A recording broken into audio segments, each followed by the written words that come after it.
হ্যাঁ, প্রিয় শিক্ষার্থীবৃন্দ, আশা করি তোমরা সবাই ভালো আছো। গত ক্লাসে আমি পঞ্চম অধ্যায়ের শেষ করে দিয়েছি।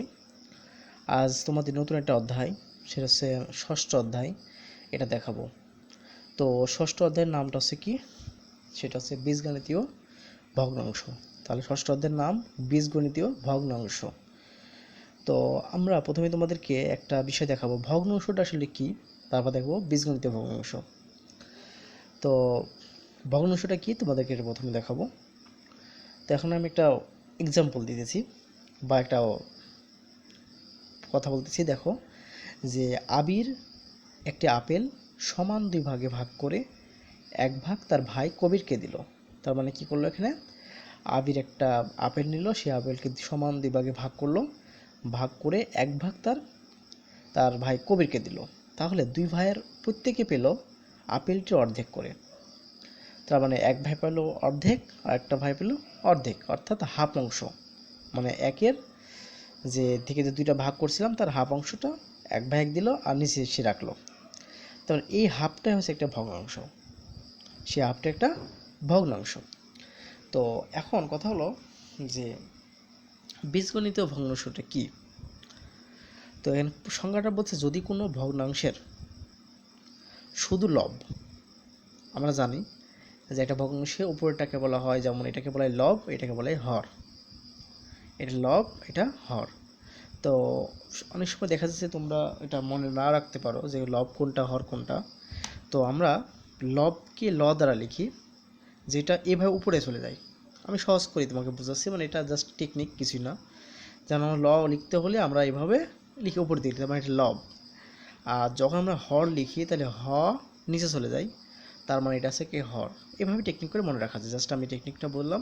তো উপরে এটা লব, এটা আছে হর। তাহলে প্রশ্ন কি বলতেছে যে যদি কোনো ভগ্নাংশের শুধু লব বা শুধু হর, মানে শুধু লব বা শুধু হর বা লব ও হর উভয়কেই বীজগণিতীয় প্রতীক বা রাশি দ্বারা প্রকাশ করা হয়, তবে তা হবে বীজগণিতীয় ভগ্নাংশ। তার মানে যদি একটা ভগ্নাংশের লব, শুধু লব অথবা শুধু হর অথবা লব ও হর উভয়কেই যদি বীজগণিতীয় রাশি বা প্রতীক দ্বারা প্রকাশ করতে পারি, তাহলে সেটাই হবে কি আমাদের বীজগণিতীয় ভগ্নাংশ। তো যেমন a/4, যেমন এখানে কি আসছে a/4, একটা বলতেছি এটা বীজগণিতীয় ভগ্নাংশ। কারণ আমাদের এখানে যে লবটা আছে, সেই লবটা কিন্তু একটা বীজগণিতীয় প্রতীক বা রাশি, এটা একটা সংখ্যা। তো উপরে তার মানে এখানে শুধু একটা আমি বীজগণিতীয় প্রতীক বা রাশি দ্বারা প্রকাশ করছি এটাকে, নিচে কিন্তু সংখ্যা, আর উপরেটা কিন্তু প্রতীক বা রাশি। আবার এখানে যে দেখতেছি যে x/x+1, তো এক্সটা একটা প্রতীক বা রাশি, x+1 বা একটা প্রতীক বা রাশি। তার মানে এখানে কি এই ভগ্নাংশটা লব ও হর উভয়কেই আমি বীজগণিতীয় প্রতীক বা রাশি দ্বারা চিহ্নিত করছি বা প্রকাশ করছি, সুতরাং এটা একটা বীজগণিতীয় ভগ্নাংশ, এটা একটা বীজগণিতীয় ভগ্নাংশ।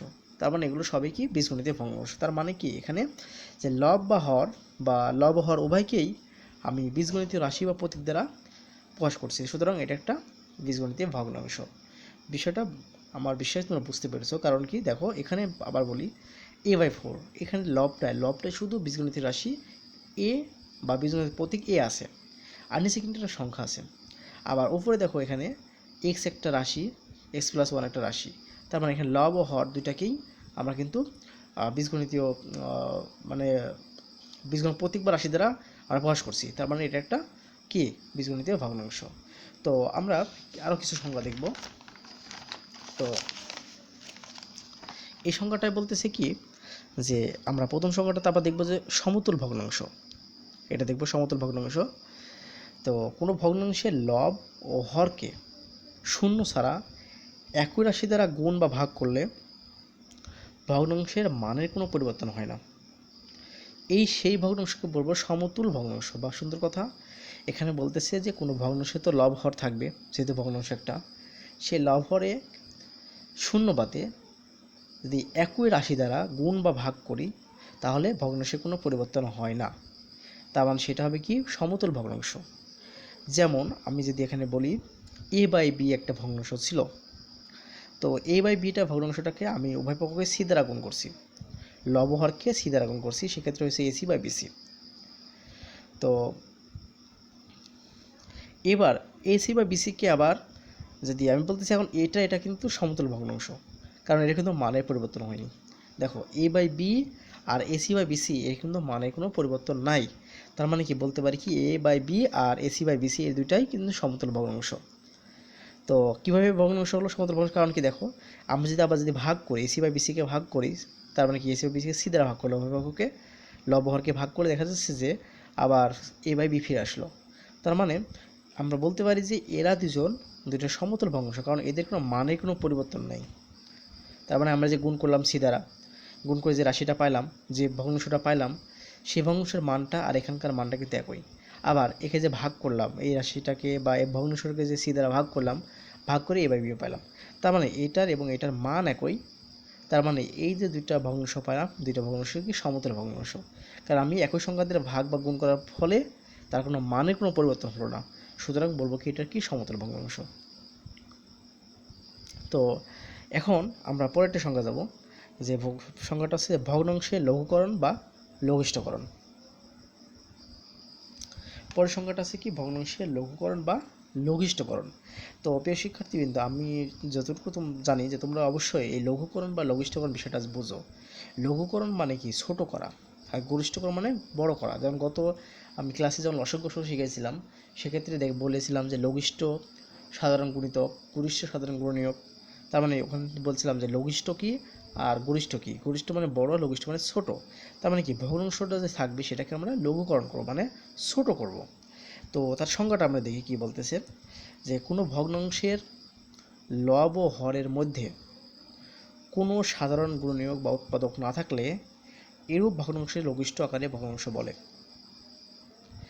তো আমরা কি বলছি যে আমাদের একটা ভগ্নাংশ থাকবে, সে ভগ্নাংশে যদি দুইটা তো পদ থাকবে, দুইটা থাকবে, একটা লব এবং হর। তো এই লব আর হরের লব ও হরের মধ্যে কোনো সাধারণ উৎপাদক বা গুণনীয়ক থাকবে না। না থাকলে তাহলে যে আমরা ভগ্নাংশটা পাবো সেটাকে বলবো কি ভগ্নাংশের লঘুকরণ বা লঘিষ্ঠকরণ। তো আমরা একটা এক্সাম্পল দিলে বিষয়টা ক্লিয়ার হবে। যেমন একটা এক্সাম্পল দেখো, যে উদাহরণ একে বলতেছে যে 4a² BC by 6ab² C কে লঘুকরণ করো, অর্থাৎ ছোট করতে হবে। তো আমরা এই 4টাকে উৎপাদকে বিশ্লেষণ করে বা উৎপাদকে ভাঙলাম 2 গুণ 2, a² a গুণে করা যায়, আর বিটাকে b গুণ c করলাম। তো আবার 6টাকে 2 গুণ 3 a, বিটাকে b² b গুণ b আর c করলাম। এখন দেখতেছি যে আমাদের যে কমনটা, অর্থাৎ কমনটা আসলে আমাদের কি আছে, কমন আছে আমাদের এখানে 2, এখানে 2। তো এই 2 বাদ, কারণ আমাদের কী করতে লঘুকরণ করতে হলে অবশ্যই সেটাকে কী করা লাগবে, বাদ দিতে হবে। তো এটা বাদ গেল। এখন আমাদের কি আছে, এখানে এ আছে, এখানে এ আছে, এটা বাদ। এখানে বি আছে, এখানে বি আছে, বাদ। এখানে সি, এটা সি বাদ। তাহলে উপরে থাকলে কত 2a, আর নিচে থাকলে কত 3b, 2a আর 3b। তার মানে এটা হচ্ছে লঘিষ্ঠকরণ হলো। কেন হলো, কারণ কি দেখো, এখন যে আমি ভগ্নাংশটা পেয়েছি, এই ভগ্নাংশের ভিতরে কিন্তু সাধারণ কোনো উৎপাদক নেই বা গুণনীয়কগুলো নেই, যেগুলো গুণনীয়কগুলো সেগুলো বাদ দিয়ে দিয়েছি। তার মানে এটা এখন লঘুকরণ হলো। এখন উদাহরণ 2 আর একটু ক্লিয়ার হবে এই বিষয়টা দেখলে। তো এইটাকে 2² by 3ab by 4² minus 9ab² লঘিষ্ঠ আকারে পরিণত করো। তো এখন আমরা এই উৎপাদকগুলো বের করে নিই, তো 2² প্লাস 3ab। তো উৎপাদকগুলো বের করতে হলে অবশ্যই উৎপাদকে বিশ্লেষণ করতে হবে। তো উৎপাদকে বিশ্লেষণ করে দেখতেছি এর ভিতরে কমন আছে কি আমাদের শুধু a, তাহলে এই কমন নিলে থাকবে ক্ষেত্রে 2a, আর এটা চলে গেল থাকলে 3b। তো 2a প্লাস 3b হলো। আর এই 4² মাইনাস 9b² আমরা কিন্তু এইভাবে ভাঙতে পারি, 2a whole square minus 3b whole square. তো এখান থেকে কী হবে, a² মাইনাস b² সূত্র। তো a² মাইনাস b² সূত্র কত, a plus b into a minus b। তো এখানে আমরা উৎপাদক পেয়েছি কত, a into 2a plus 3b, আর এখানে উৎপাদক পেয়েছি এইটা আর এইটা। তো আমাদের প্রশ্নে বা আমরা যে সংজ্ঞা থেকে দেখে আসলাম, লঘুকরণ মানে বা লঘিষ্ঠকরণ মানে যে সেখানে কোনো সাধারণ উৎপাদক থাকবে না, লব হরে সাধারণ উৎপাদক থাকবে না বা গুণনীয়ক থাকবে না। তো আমি দেখতেছি এই লবে আছে একটা উৎপাদক যেটা 2a প্লাস 3b, হরেও আছে সেই উৎপাদক 2a প্লাস 3b। তার মানে এই দুইটা কী হলো, এর সাধারণ উৎপাদক বা গুণনীয়ক হলো। তো আমার লঘিষ্ঠীকরণের ক্ষেত্রে অবশ্যই আমাদের কি সাধারণ উৎপাদক বর্গগুলো বাদ দিতে হবে। তো সেক্ষেত্রে আমরা এই জন্য আমরা এটা বাদ দিলাম, কাটাকাটি করার দরকার নেই, জাস্ট আমি কেটে ফেলছি। এটা বাদ দিলে থাকে কত, a/2a-3b। তার মানে এটাই হলো আমাদের কি লঘিষ্ঠ আকারে প্রকাশ করা। তো আমরা আরেকটা অঙ্ক দেখব লঘিষ্ঠ। এখন আমরা আরেকটা অঙ্ক করব, উদাহরণ 3 লঘুকরণ করো। আমাদের এখানে আছে কত, x² + 5x + 6 by x² + 3x + 2। এটাকে আমাদের লঘিষ্ঠকরণ করতে হবে। তো এখন সমাধান করি। তো x² + 5x + 6 বা x² + 3x + 2 এটাকে আমরা তাহলে কি করব, লঘুকরণ করার ক্ষেত্রে তো আমরা দেখলাম বারবারই যে এখানে আমাদের সাধারণ লব বা হরে যে সাধারণ উৎপাদকগুলো থাকে বা গুণনীয়কগুলো থাকে সেগুলোকে বাদ দিতে হবে। বাদ দিয়ে দেখতে হবে যে ওখানে কোনো সাধারণ উৎপাদক বা গুণনীয়ক আছে নাকি, যেটা থাকে তাহলে সেটা বাদ দিলে বাদ দিয়ে যে ভগ্নাংশটা পাবো সেটাই আমাদেরকে লঘিষ্ঠীকরণ হবে। তাহলে এখন যে এটা x² + 5x + 6 আছে, সেটা অবশ্যই উৎপাদকগুলো বের করতে হলে অবশ্যই এটাকে উৎপাদকে বিশ্লেষণ করতে হবে। তো আমরা এটাকে প্রথম যে উৎপাদক বিশ্লেষণ করি x² + 5x + 6। তো এখন উৎপাদক বিশ্লেষণ করার ক্ষেত্রে আমরা এই সূত্র জানি যে যেহেতু এখানে আমাদের 5x আছে, এখানে 6 আছে, তো আমরা এমন দুটো সংখ্যা চুজ করব যেন যোগ বিয়োগ করলে এটা সমান আর গুণ করলে এটা সমান। তো আমরা ঠিক এভাবে নিয়ে নিছি, 6কে উৎপাদকে মানে লসাগুর মধ্যে ভেঙে নিছি, 2 ধারে কত, 3 দুগুণে 6, 3কে আবার 3 দিয়ে ভাগ করলে 1 হয়। তো আমরা দুটো সংখ্যা পেয়ে গেছি 2 আর 3। কেন 2 আর 3? কারণ কি 2 আর 3 যোগ করলে কত হয়, 5 হয়, আর 2 আর 3 যোগ গুণ করলে কত হয়, 6 হয়। তার মানে কত হলো যে x² প্লাস, তাহলে একটা হবে কি 2x, একটা 3x, তো 3x আর 2x নিলাম, কারণ 3 আর 2 কত, 5, আর 3 দুগুণে 6। নিচে একরকমভাবে করছি, যেমন দুটো সংখ্যা চুজ করব বা নিব যেন মানে মিডল টার্ম ব্রেক এটাকে বলা হয়, মিডল টার্ম ব্রেক, যে এই যোগ বিয়োগ করলে 3 সমান আর গুণ করলে এটা সমান। তো এখন x² প্লাস 3x আছে এখানে আমাদের, তাহলে কি আমরা এখানে এরকমভাবে যেখানে 2 নিয়েছি, 2কে 2 দিয়ে ভাগ করলে হয় 1। তাহলে আমরা কি করলাম, এখানে 2 দিয়ে 2কে ভাগ করলে 1 হয়, সেটা নিলাম, দুটো সংখ্যা নিলাম, একটা 2 আর 1 1। কারণ 2 আর 1 যোগ করলে হবে কত, 3, আর 2 কে 2 হবে। তারপরে x² + 2x + x + 2 এটা নিলাম। তো আমাদের একই রকমভাবে আগের মতো যেটা আছে, এখানে দুইটা পদ, এখানে দুইটা পদ আছে, তো এদের ভিতরে কমন নিলাম সেটা x, তাহলে x নিলে x + 3 হলো, প্লাস 2 কমন নিলে x + 3 হলো। আবার নিচে এরকমভাবে দুইটা পদ এই দুটো থেকে কমন নিয়ে x কমন নিলে x + 2 হলো, প্লাস 1 কমন নিলে x + 2। এটা আমি আগে দেখাইছি অনেকবার।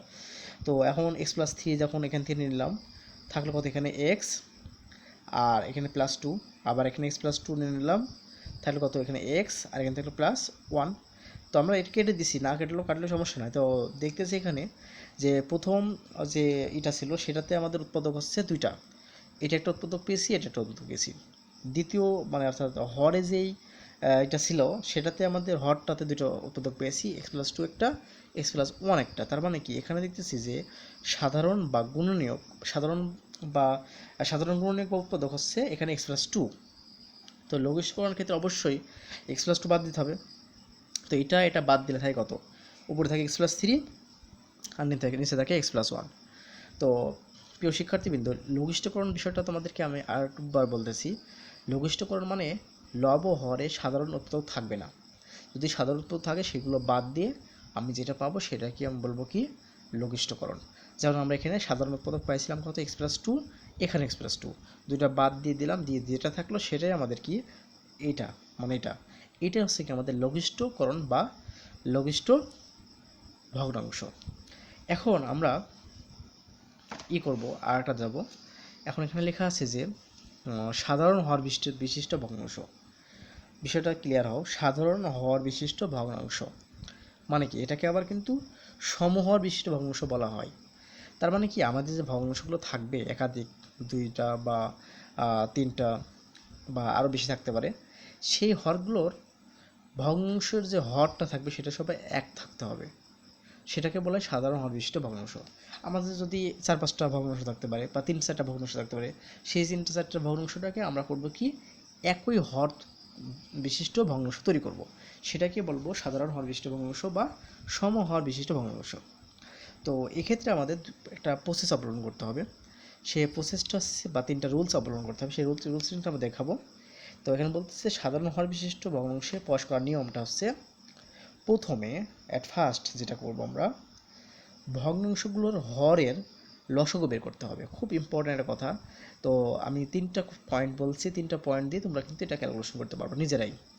তো আমরা কি দেখলাম, প্রথমে আমাদের যে ভগ্নাংশগুলো থাকবে তার হর মানে তার নিচেরটার মানে আমি যে লব হরটা আছে তার হরের লসাগু বের করব, সব ভগ্নাংশের হরের লসাগু বের করব। দ্বিতীয়ত লসাগুকে আমরা যে লসাগুটা পাইলাম সেই লসাগুকে প্রত্যেক ভগ্নাংশের হর দ্বারা ভাগ করব, করে ভাগফলটা বের করব। কথা কি বুঝতে পারছো? পয়েন্টটা কি ধরতে পারছো? তো পয়েন্টটা হচ্ছে যে প্রথমে আমাদের এই যে হরগুলো দেওয়া থাকবে ভগ্নাংশের হরগুলোর লসাগু বের করব। এখন এই লসাগুকে প্রত্যেকটা ভগ্নাংশের হর দ্বারা ভাগ করব, ভাগ করলে আমাদের ভাগফল পাবো। সেই ভাগফল দ্বারা সে প্রাপ্ত ভাগফল দ্বারা সংশ্লিষ্ট ভগ্নাংশের লব হরকে গুণ করব। তাহলে কি করব, সংশ্লিষ্ট ভগ্নাংশের লব হরকে গুণ করব। তাহলে আমাদের কি হবে, সাধারণ হর বিশিষ্ট সমীকরণ ভগ্নাংশ বা সমহর বিশিষ্ট ভগ্নাংশ পেয়ে যাব। তাহলে এখানে কথা 3টা আমি আবার বলতেছি। প্রথমে যে ভগ্নাংশটা দেওয়া থাকবে, যে ভগ্নাংশগুলো থাকবে সেই ভগ্নাংশগুলোর হরের লসাগু বের করব। তো এই লসাগুলোকে প্রত্যেকটা ভগ্নাংশের হর দ্বারা ভাগ করব, ভাগ করে যে ভাগফলটা পাবো সে ভাগফলের সাথে পাবো, তো সেটাকে সংশ্লিষ্ট ভগ্নাংশের লব হরকে ওই ভাগফল দ্বারা গুণ করব। গুণ করে যে মানটা পাবো সেটা আমাদের কি বলবো, সমহর বিশিষ্ট বা সাধারণ হর বিশিষ্ট ভগ্নাংশ। তো আমরা একটা এক্সাম্পল দেখি। এখানে উদাহরণ 4 বলতেছে যে সাধারণ হর বিশিষ্ট ভগ্নাংশে প্রকাশ করো। একটা ভগ্নাংশ দিয়ে আছে দুইটা, একটা ভগ্নাংশ দুইটা ভগ্নাংশ দিয়ে আছে। এখন এটাকে সাধারণ হর বিশিষ্ট ভগ্নাংশে প্রকাশ করতে হবে বা সমহর বিশিষ্ট ভগ্নাংশে প্রকাশ করতে হবে। তো এখন আমি দেখতেছি যে প্রথম ভগ্নাংশের হর কোনটা। প্রথম ভগ্নাংশের হর হচ্ছে এটা 4x। তো প্রথম অংশ 4xটা কি আমরা 2 গুণ 2 গুণ x মানে উৎপাদকগুলো বের করে নিলাম। বের করতে পারি আমরা আগে থেকে যখন লসাগু শিখছি, তো ওখান থেকে আমরা জানি। তো দ্বিতীয় ভগ্নাংশের হর কত, 2x স্কোয়ার।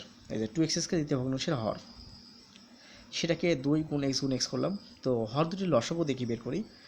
লসাগু বের করার নিয়মটা জানি আমরা, যেগুলো কমন সেটা নেব, কমন বাদেও নেব। তো এখানে কি আছে, এখানে 2 আছে, এখানে 2 আছে, তাহলে কি আছে, একটা 2 নিলাম। তো তারপরে এখানে তো এক্সট্রা 2 পড়ে আছে, তাও নিতে হবে, কারণ লসাগু বের করতে হলে আমরা জানি যেগুলো কমন সেটাও নিতে পারবো, কমন বাদেও নিতে পারবো। তারপর কি দেখছি এক্স আছে, এখানে এক্স আছে, তার জন্য একটা এক্স নিলাম। এখানে একটা এক্স আছে এক্সট্রা, এখানে এক্সট্রা নিলাম। তাহলে 2 গুণে 4 এক্স স্কোয়ার, তাহলে মানে 4x স্কোয়ার হলো। এখন আমরা প্রথম যে তার মানে কি আমরা লসাগুটা বের করলাম, এই যে লসাগুটা, তারপর 4x স্কোয়ারের লসাগু। দ্বিতীয়টা কী ছিল, যে লসাগুকে প্রত্যেক ভগ্নাংশের হর দ্বারা ভাগ করব। তো এখন এই যে লসাগুটা 4x স্কোয়ার পাইলাম, একে ভাগ করলাম কত, প্রত্যেক ভগ্নাংশের হর দ্বারা। তাহলে এই ভগ্নাংশের হর কত, 4x। তাই 4x স্কোয়ারকে 4x দ্বারা ভাগ দিলে থাকে কত, x। এখন এই যে এক্সটা পাইলাম, সেই এক্স দ্বারা এই যে আমাদের ভগ্নাংশটা আছে এর উপর নিচে গুণ করব, অর্থাৎ লব হরকে গুণ করব। তাহলে কি এর সাথে গুণ করলাম কত, এক্স। এই যে এক্সটা যে পাইছিলাম সে এক্স, আবার 4xের সাথে এক্স গুণ করলাম। তো উপরে ক্যালকুলেশন করলে এক্স হলো, এক্স হলো, আর নিচে ক্যালকুলেশন করলো 4x স্কোয়ার। তার মানে এটা আমার একটা পাইলাম। দ্বিতীয়ত একটা রাশি আছে বা একটা ভগ্নাংশ আছে b/2x স্কোয়ার, b/2x স্কোয়ার। তো এখন এখানকার হর কোনটা, 2x স্কোয়ার। তা আমাদের নিয়মটা কি, প্রথমে আমাদের কি যেই লসাগুটা পাবো সেই লসাগুটাকে 2 নম্বর রুলস, লসাগুকে প্রত্যেক ভগ্নাংশের হর দ্বারা ভাগ করব। তো এই ভগ্নাংশের হর কত, 2x স্কোয়ার। তাহলে 4x স্কোয়ারকে আমরা 2x স্কোয়ার দিয়ে ভাগ করলাম, ভাগ দিয়ে কত হলো, এখানে হলো কত, 2। ওকে, 2 হলো। এখন এই 2 দ্বারা এই ভগ্নাংশের উপর নিচে আমি গুণ করব। তো এই ভগ্নাংশের সাথে 2 গুণ করছি, যে 2, নিচে গুণ করছি এই 2, গুণ করলে উপরে হলো 2b, নিচে হলো 4x স্কোয়ার। দেখছি এখন যে এখানেও 4x স্কোয়ার আছে, এখানেও 4x স্কোয়ার আছে, অর্থাৎ আমাদের যে সাধারণ হর বিশিষ্ট ভগ্নাংশ সেটা কিন্তু হয়ে গেল। কারণ কি আমাদের এই ভগ্নাংশের লাস্ট হরে আছে আমাদের 4x স্কোয়ার, এই ভগ্নাংশের হরে আছে 4x স্কোয়ার। তার মানে সাধারণ ভগ্নাংশ মানে সাধারণ হর বিশিষ্ট ভগ্নাংশ হয়ে গেল। তার মানে আমাদের অ্যান্সার আমি জাস্ট এখানে একটু লিখেছি। তার মানে অ্যান্সারটা হবে আমাদের এখানে যে সুতরাং সমহর বিশিষ্ট বা সাধারণ হর বিশিষ্ট ভগ্নাংশ দুটি হলো ax/4x স্কোয়ার আর 2b/4x স্কোয়ার। দেখো এখানে খেয়াল করে দেখো, এই যে হরটা কিন্তু একই ধরনের হয়েছে, মানে সমহর হয়েছে বা একই হয়েছে বা সাধারণ হয়েছে। বুঝতে পারছো বিষয়টা? এটাই আমাদের অ্যান্সার। তো আমরা আরও একটা অঙ্ক যাব, সেখানে তোমরা এটা বিষয়টা আরও ক্লিয়ার হবে। আর এটাকে একদম ক্লিয়ার হবে তোমরা। তো এখন উদাহরণ একটা 5 নম্বর তোমার বই আছে, উদাহরণটা দেখো। তো উদাহরণ 5-এ আমাদের বলতেছে কি, সাধারণ হর বিশিষ্ট ভগ্নাংশে রূপান্তর করো। দুইটা ভগ্নাংশ দেওয়া আছে, একটা ভগ্নাংশ একটা ভগ্নাংশ। তো আমরা প্রথম ভগ্নাংশের হরটা দেখতেছি কত, a²-4 এটাকে ক্যালকুলেশন করে a²-2², সেটাকে আমরা সূত্র ফেলতে পারি a+b × b, মানে a+2 × -2। এখন দ্বিতীয় ভগ্নাংশের হরটা কত, a² + 3a-10। তো এটাকে আমি দুটো সংখ্যা নিলাম, একটা 5 আর 2। আমি এর মতো করে 5 থেকে 2 বাদ দিলে 3 হয়, 5 2 10 হয়। তবে এটা আমি অনেকবার দেখিয়েছি, এটা দেখালাম না। তো এখানে দুইটা, এখানে দুইটা, তো দুইটা আমি যদি এ কমন নিই তাহলে কত, এখানে এ থাকলো, তাহলে a+5, -2 কমন নিলে a+5। কারণ আমাদের এখানে নিয়মটা কি, এখানে যেটা আছে কিন্তু সেখানে কিন্তু এটাই মিলাতে হবে। এই যে -2 কমন নিয়ে a+5 পেলাম, তো a+5 এখানেও আসছে, এখানেও আসছে, তাই a+5 নিয়ে নিলে থাকলে কত, a-2। তার মানে এখানে একটা উৎপাদক পেলাম দুইটা, এখানে দুইটা উৎপাদক পেলাম। এখন আমরা লসাগু বের করব। তো লসাগু বের করার ক্ষেত্রে আমরা জানি যে যেগুলো কমন সেটা নিতে হয়, কমন বাদও নিতে হয়। তো এখানে কমন আছে কোনটা, a-2, এখানে a-2, তো a-2 লিখলাম। তো কমন বাদে আছে কত, a+2 আর a+5, a+2 a+5। এটা আমাদের হলো কি লসাগু। তো আমাদের এখন নিয়মটা কি, যে এই যে লসাগুটা পাইলাম, তাহলে প্রত্যেকটা ভগ্নাংশের হর দ্বারা একে ভাগ করব। তো এখন দেখি যে প্রথম ভগ্নাংশের হরটা কি আছে, a+2 × -2। এখন এটা দিয়ে যদি আমি এক্সট্রাভাবে দেখাইনি, এটা দিয়ে যদি আমি এটাকে ভাগ করি কি হয় ভাগফল, এটা দিয়ে যদি আমি এটাকে ভাগ করি, তাই এই দুটো তো চলে যাবে, থাকবে শুধু a+5। এখন এই যে ভাগফল দ্বারা আমি এই যে প্রথম যে ভগ্নাংশটা আছে এটাকে করব কি, এটা দ্বারা গুণ করব। এই ভাগফলটা থাকলে শুধু এটা, তা 2 × a+5 বাই a² - 4 × a+5। তো এখন আমাদের তাহলে ক্যালকুলেশন করলে 2 × a+5 বাই a² - 4 × a+5, এটাই হলো আমাদের একটা ভগ্নাংশ। এখন আরেকটা ভগ্নাংশ আছে কি, 5/a² + 3a - 10। এটা ক্যালকুলেশন করে আমাদের এটা হয়, এটা আমরা দেখিয়েছি, এটা হয়। এটা বাংলায় যে ভাঙলাম কিছু না, এটা হলো। এখন কথা হলো যে আমাদের নিয়মটা কি, এই যে হরটা, এই হর দ্বারা আবার একে কিন্তু ভাগ করতে হবে, মানে লসাগুকে ভাগ করতে হবে দ্বিতীয় নিয়মে, দ্বিতীয় যে রুলস সেটা। তার মানে এই যে আমাদের মানটা আছে, উৎপাদক আছে, এটা দ্বারা একে ভাগ করব। তো এটা দ্বারা এটা যে ভাগ করি, তাহলে আমরা এটা মানে সোজা আমি দেখাইনি তোমাদেরকে, তোমাদের যদি একটু দেখাই তাহলে বিষয়টা বুঝতে পারবে। তার নিয়মটা কি, যে এই হরটা দ্বারা আমি দেখাইনি এটা, এই হরটা হ্যাঁ, এই হরটা দ্বারা এই লসাগুকে ভাগ করব। তো লসাগু কী দিয়ে আছে, a-2 ইন্টু, তাহলে কি হতো, a+2 ইন্টু a+5। তো হর দ্বারা হর কত, a+5 ইন্টু a-2, এটা আছে। তাহলে এটাতে ভাগ করলে a-2, এটা কাটা, এটা কাটা, তাই কত, a+2। তো এখন a+2 পেলাম ভাগফল, এই ভাগফল দ্বারা আমরা করব কি, যেটা এই যে ভগ্নাংশটা আছে লব হরকে গুণ করব। তাহলে এই যে এটা ছিল, এখন এটাকে 5 গুণ a+2, মানে কি a+2 এর উপরে এবং নিচে গুণ করলাম। গুণ করলে এখন কথা হলো যে এটা ক্যালকুলেশন করলে 5 × a+2 হলো, আর এটাকে আমরা একটু সূত্র ফেলবো, যেমন a+2 আর a-2 এক জায়গায় করলাম, আর a+5 রাখলাম। তো এখানে a+b × a-b সূত্র, a² - b² মানে a² - 4, আর a+5b রাখলাম। দেখো প্রিয় শিক্ষার্থীবৃন্দ, বিষয়টা একটু বুঝবে, যে এখানে যে হরটা ছিল, মানে এটা হয়ে গেল, এটা হচ্ছিল কি a² - 4 × a+5, এখানেও কিন্তু a² - 4 × a+5। এখানে যে হর আছে আমাদের কিন্তু এখানে সেই হরই আছে, তার মানে দুইটা হর কিন্তু মিলে গেছে। তার মানে এখানে কিন্তু আমাদের কি হলো, আমাদের যে প্রশ্ন বলছিল যে সাধারণ হর বিশিষ্ট ভগ্নাংশে প্রকাশ করো, তার মানে কিন্তু সাধারণ ভগ্নাংশ হয়ে গেল, ভগ্নাংশে হর বিশিষ্ট ভগ্নাংশ হয়ে গেল, কারণ এখানে যে হরটা আছে এখানে কিন্তু একই হর আছে। ঠিক আছে, তো আমার তাহলে অ্যান্সারটা আমি এখানে লিখছি, পরে পেজে যাইনি, জাস্ট এখানে লিখছি যে সাধারণ হর বিশিষ্ট দুইটি ভগ্নাংশ হলো একটা একটা এটা আমাদের অ্যান্সার।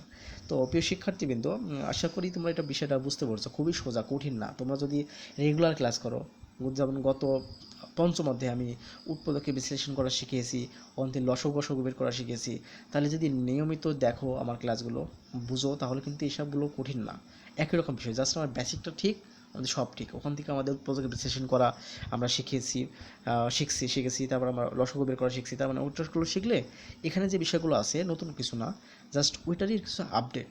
তো তোমরা যে একটা বিষয়ে কথা থাকবে তোমাদের প্রতি, যে তোমরা অবশ্যই আমার ক্লাসগুলো নিয়মিত দেখবে, আর নিয়মিত দেখলে তোমরা কিন্তু এগুলো শিখতে পারবে, বুঝতে পারবে।